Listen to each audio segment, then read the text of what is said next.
एडविजिस्ट अकादमी के एक और वीडियो में आपका स्वागत है। इस वीडियो में हम मास्टर डेटा डिस्ट्रीब्यूशन की अवधारणा को समझेंगे।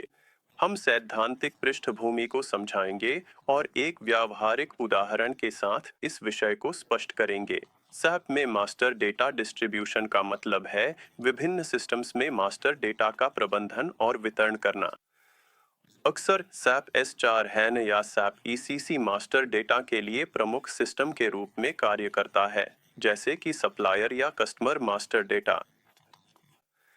इस डेटा में बदलाव केवल सैप सिस्टम में ही किए जाते हैं, जिससे यह सुनिश्चित होता है कि इसमें हमेशा सबसे अद्यतित डेटा ही रहता है। अन्य सिस्टम्स जैसे कि ऑनलाइन शॉप या किसी कंपनी के IT लैंडस्केप में वेयरहाउस मैनेजमेंट सिस्टम अक्सर कुशलता से काम करने के लिए इस मास्टर डेटा की आवश्यकता होती है। ये सब सिस्टम्स सैप सिस्टम्स हो सकते हैं, लेकिन इनमें थर्ड पार्टी सिस्टम्स जैसे सेल्सफोर्स या शॉपिफाई भी शामिल हो सकते हैं। मास्टर डेटा के वितरण के लिए आमतौर पर आईडॉक्स या वेब सर्विसेज जैसे सोप और रेस्ट इंटरफेस जैसी तकनीकों का उपयोग किया जाता है। मास्टर डेटा डिस्ट्रीब्यूशन के उपयोग का एक आम व्यावहारिक उदाहरण वह वर्तमान बदलाव है, जिसे कई कंपनियां सैप R3 से सैप S4 हैन में कर रही हैं। इस बदलाव के दौरान दोनों ERP सिस्टम्स को अक्सर समानांतर रूप से चलाया जाता है। एक अंतर्राष्ट्रीय निगम S4 हैन को लागू करने के लिए ऐसा प्रोजेक्ट शुरू करता है। बदलाव की अवधि के दौरान मौजूदा सैप R3 सिस्टम तब तक चालू रहता है, जब तक कि S4 पूरे निगम में पूरी तरह से लागू नहीं हो जाता। रोलआउट की जटिलता और अंतर्राष्ट्रीय स्तर के कारण यह प्रोजेक्ट कई वर्षों तक चलेगा।